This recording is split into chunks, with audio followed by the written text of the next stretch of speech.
Another day, another game, and this time I'm playing Tier 9 American Supercruiser, Alaska. On your screen you can see my captain skills and modules with flags. And of course, 3 good things about this ship, starting with, yes, you guessed it, of course, guns. Alaska has great guns. 305mm with 19 kilometers range and 17.6 seconds reload. Very good guns and bread and butter of this ship. The good thing number 2, tankiness.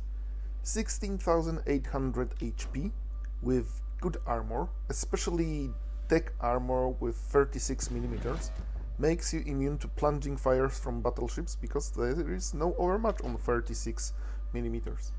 And good thing number 3, utility. 42-second lasting radar with 10 kilometers range. That's very good, especially on tier 9. What about bad things? Well, I spent a lot of time trying to find 3 bad things about this ship, and when I found them, eventually, they are not that big of a deal, really. So let's start with number 1. Rudder shift, 13.5 seconds rudder shift. It's a bit long, so, well, it's not a tragedy, but could be better. Concealment, 12.2 kilometers. It's not good for a cruiser, but it's not bad as well. There are cruisers with worse concealment. And number 3, turret traverse. It's almost 35 seconds, so it's on the longer side, but these are good and very big guns, so, well, you can live with it. Overall, Alaska, very strong ship, especially on tier 9. I would say it's 9 out of 10. It's almost perfect. Little things like concealment or rudder shift, this doesn't really change the view of this ship in my eyes. So I have great ship and a division. Yes, it's very rare for me to play in division. I usually play alone, but this time I took my mates with me. Byrak, original subscriber number 1 for this channel, and Malrik, my brother, younger brother. Well, he's very old as well, but still younger than me. And you know how it goes with World of Warships. The one game I play in division, there are always problems. Byrak was kicked out of the game and had to restart his computer. That's why Flasher is so far back behind me, and I will pay for it soon.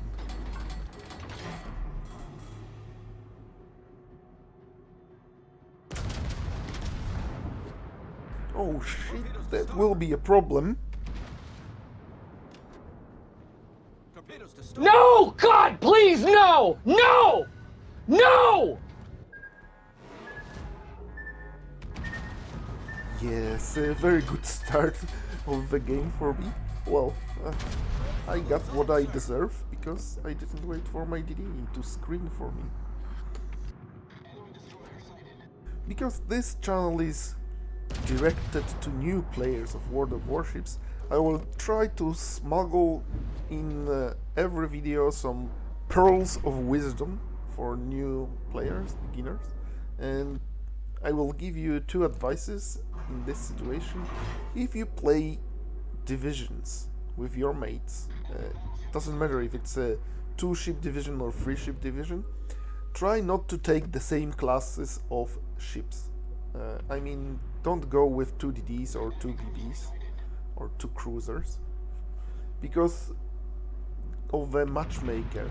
Matchmaker will put you on the same flank, on the same part of the map, and if you take, for example, 2 DDs, and the matchmaker will put you on the left side, left flank, and there are only 2 DDs in the game, the enemy DDs will not be on the same flank.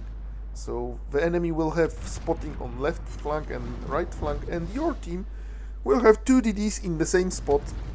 So one flank is automatically lost because there is no spotting on one side.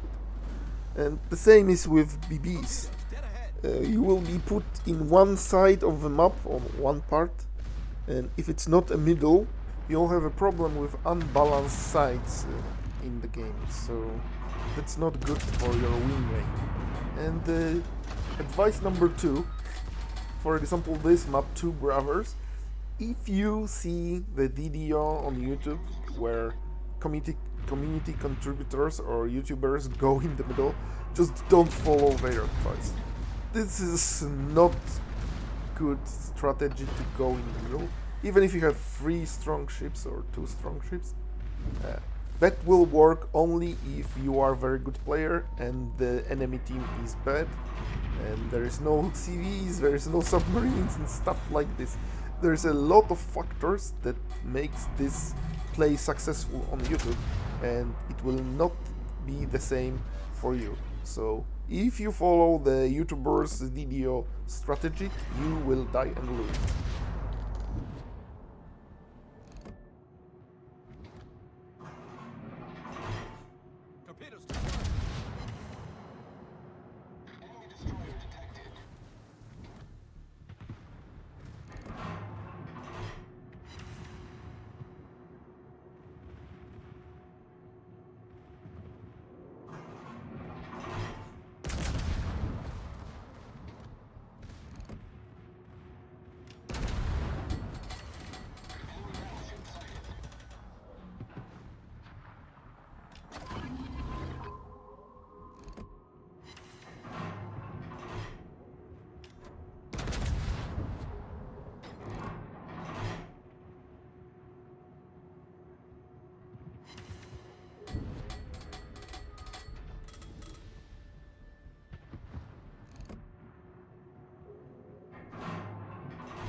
As you can see, for the last 2 minutes or so, I'm trying to hit this destroyer, even if the range is quite big, 12 kilometers or more.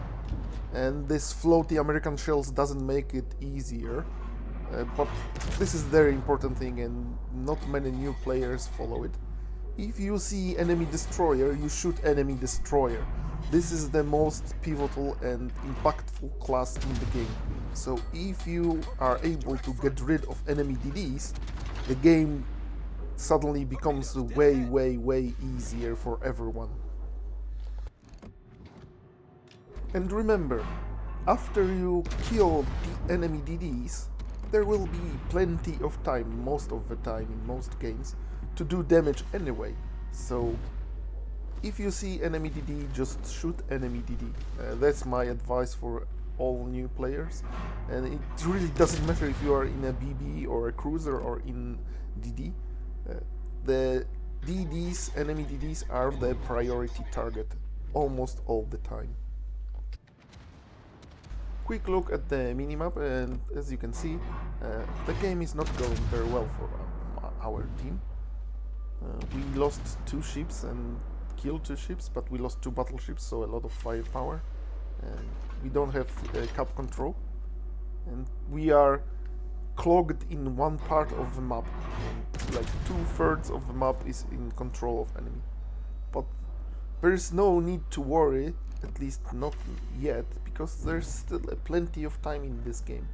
So after we get rid of this Salem, I will tell Bayrak on the Fletcher to go and take the cup, and to tell my brother to turn around with me and try to defend enemy push. Destroyed an enemy cruiser.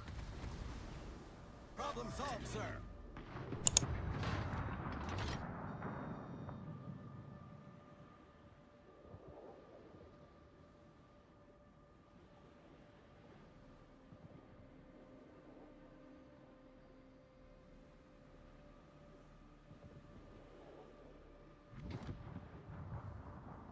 I'm still looking at minimap, and for me, I have a lot of experience with this game. It looks like enemy team just took D and pushed to our spawn, and because we are pushing from the left flank, we just chased off enemy team defending their spawn. So I told our Fletcher to go to Cap D, because I'm assuming there is no ships on D at the moment, because enemy just pushing to A Cap. And we are trying to set the defense here and stop their push.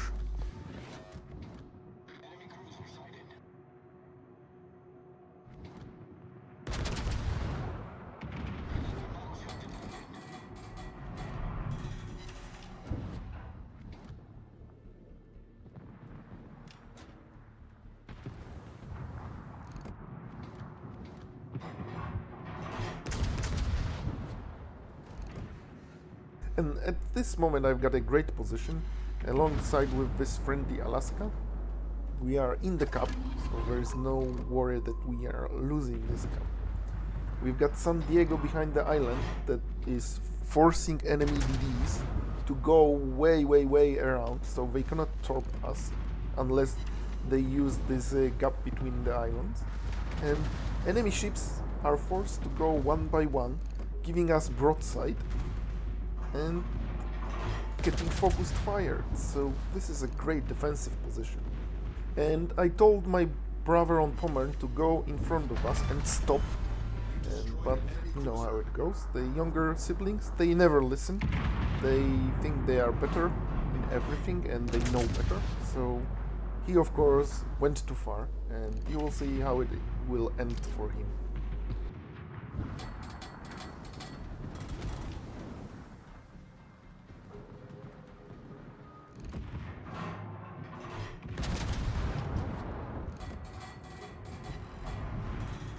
If he stopped right now, he would be perfectly safe, bow into enemies and no worry about flanking fire.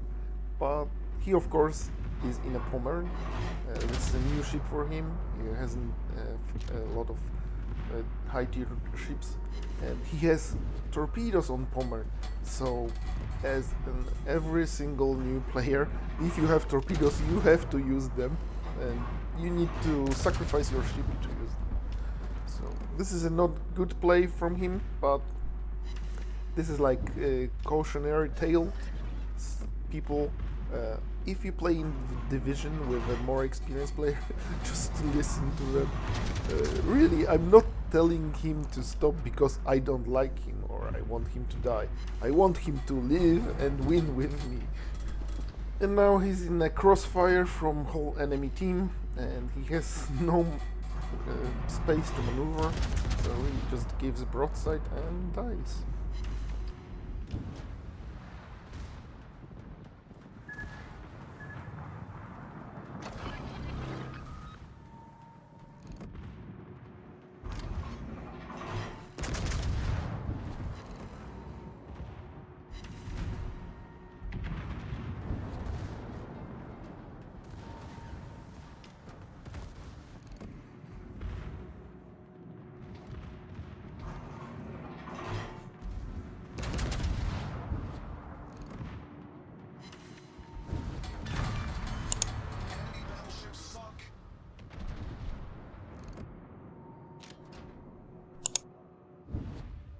Fortunately, my other divmate, he listened to me, he took D-Cap, and now he has broadside of enemy battleships and can do some damage to them.